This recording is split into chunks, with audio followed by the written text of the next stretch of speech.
Hey, Sarah Finger here. Welcome to another session of Yoga for Vitality. Today we're going to explore the relationship between structure and freedom. So like in any situation in life, structure, organization, steadiness is what enables us to feel relaxed, at ease, and essentially to have a sense of freedom. Without structure and organization, that freedom becomes chaos, right? And so this is how we approach the yoga poses, the asana in the practice of yoga. We can look at our physical body as an expression of life situations. So the more that we are able to consciously organize and structure and be mindful about the way that we hold ourselves up, the more we are able to feel free in our being, in our safety, in our sense of security. So we're going to explore three poses today: virabhadrasana 1, warrior 1, parsvottanasana, which is an intense side stretch, and virabhadrasana 3, which is a balancing pose. And we're going to put these three postures together and we'll explore them using a wall today. So using the wall as that sense of steadiness, of certainty, of connection to something that is stable and unchanging. So the wall, the floor, these can be examples of ourselves feeling a sense of security and steadiness in the world, certainly at a time where there is a lot of uncertainty. So we can create that sense of certainty and steadiness inside of ourselves. So, excuse me, what you'll need for today's session is a wall. If you have a mat, that will help you. And I have a couple of blocks. If you don't have blocks, you can use thick books or even a chair or a stool if you have something like that for underneath your hands. So let's get started.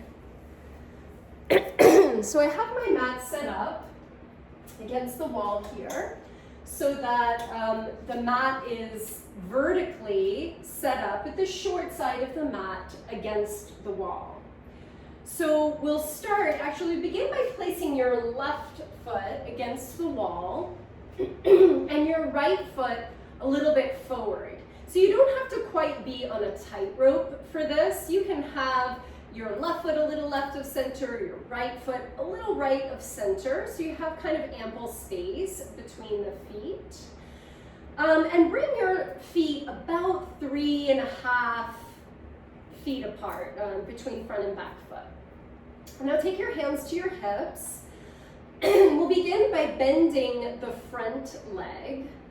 Bend the front knee just until you align the knee directly over your ankle. You can come a little in front of the ankle or behind the ankle rather, but as long as you avoid bringing the knee beyond the ankle, because that can be too much strain on the knee joint. So more or less lining that front knee over the ankle. As I do that, I'm rooting back into my back heel. So I feel really anchored and connected with that back foot. Front leg is, again, knee over the second toe. Now square the hips or work towards squaring the hips. Feel your low belly engaged. And now stretch the arms up overhead.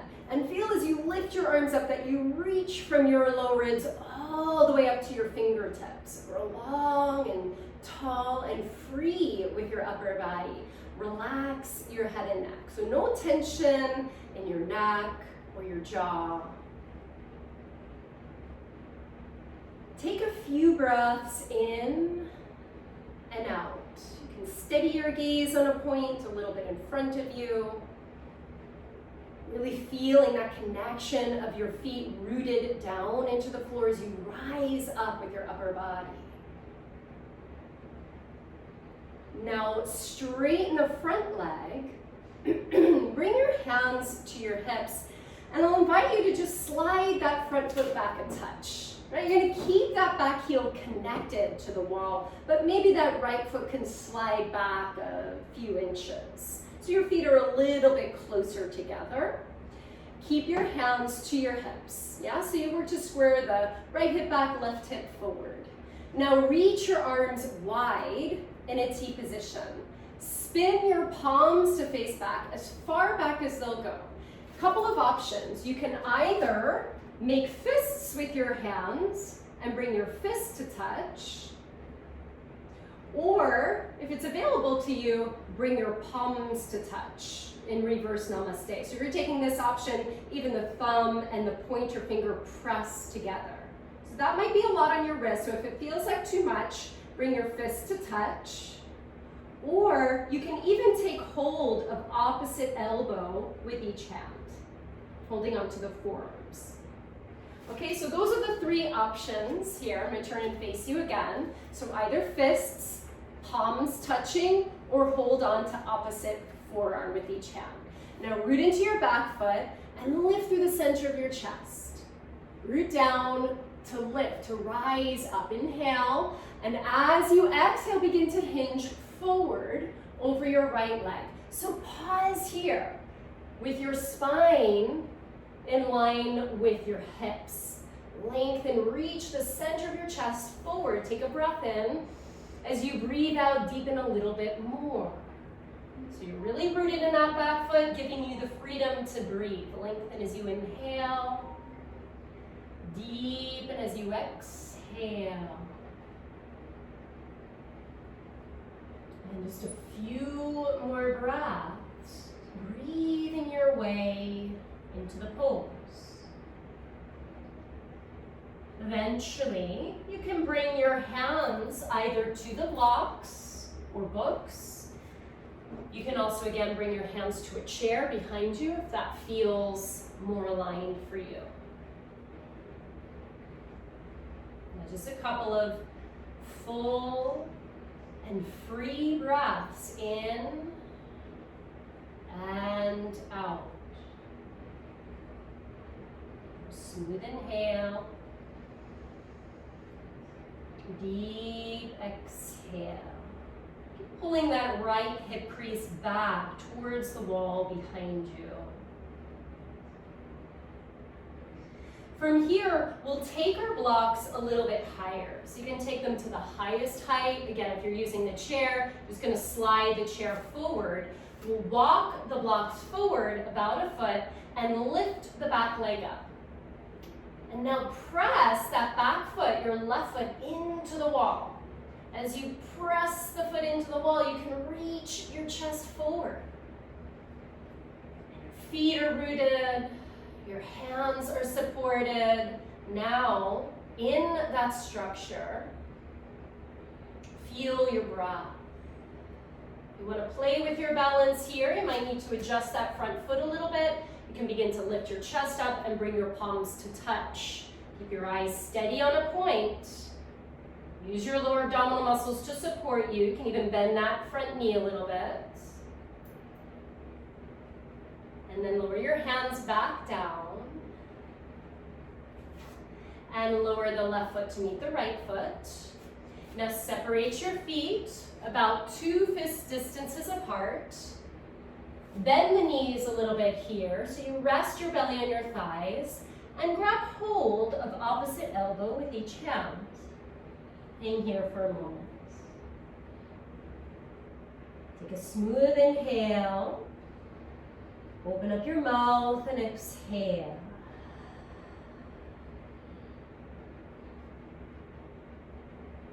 Now keep the knees soft. And begin to walk your hands up the fronts of your legs. Your head is heavy. The last to come up, you just consciously arrive back into Tadasana Mountain Pose. Take a moment, notice what you feel. Even close your eyes.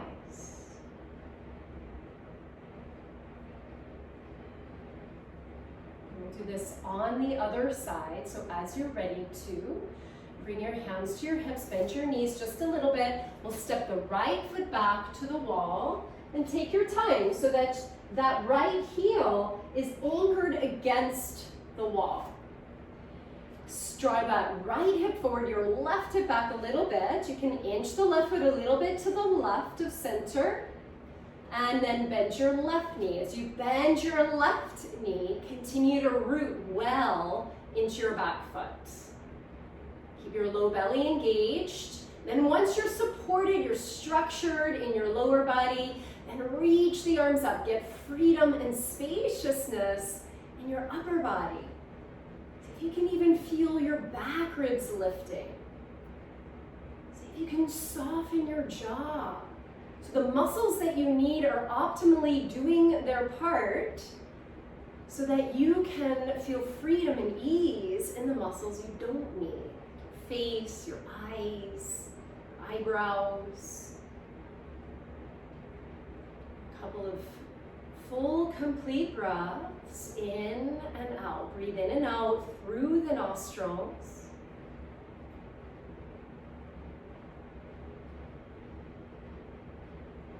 And now straighten the left leg. Take your hands to your hips again. We're just going to scoot the left foot back about half a foot. So just kind of slide that left foot back so your feet are a little bit closer to each other.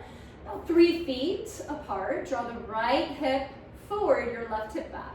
So we'll take the arms wide again. Spin the palms to face the back of the room, the wall behind you. Same thing, you can either make fists with your hands and bring your fists to touch, or bring your palms to touch, or now take the opposite forearm on top, whatever is the opposite to what you did the first time. So most likely it's the awkward way. So if you can recall what you did on the first side, do that on the second side. Root into your back foot, engage your low belly, lift your heart, lift your gaze. As you exhale, begin to lengthen forward over your left leg. Pause at about halfway. Avoid locking in your front knee. Keep some activity in your leg and your knee joint. And then reach your heart forward as you breathe in. Deep and over your left leg as you breathe out. And wherever you are there, pause, inhale. Exhale. Again, keep pulling the left hip back towards the wall behind you. One more smooth inhale. And exhale. Wherever you are here, release your hands. Bring your hands either to the blocks, books, or on a chair. Now just feel the breath in your body. Notice where you feel the sensation in your body without any kind of attachment or judgment. Breathe through the sensation. Feeling how moving through the sensation shifts what you're experiencing. Leg, walk the hands forward about a foot, lift your back leg up, and press the right foot now into the wall. So we're looking for the foot to be at about hip height. It's okay if it's a little lower. Hands to the blocks. You can stay with your hands to the block if this feels like enough for you. If you want to work the balance, I would bend that left knee just a touch. Lift your chest, palms to touch. Gaze on a point a little bit in front of you. Use that wall for support to now feel length through your spine and freedom in your breath. One more inhale wherever you are. And then lower the right foot down to meet the left foot. Once again, feet about 2 fist distances apart. Bend your knees. Take the opposite arm on top than you did that first time. Inhale fully. Open up your mouth. And exhale. And then keeping your knees soft, begin to walk your hands up the fronts of your legs, so that your head is the last to come up. And then standing nice and tall. Once again, just find Tadasana, mountain pose.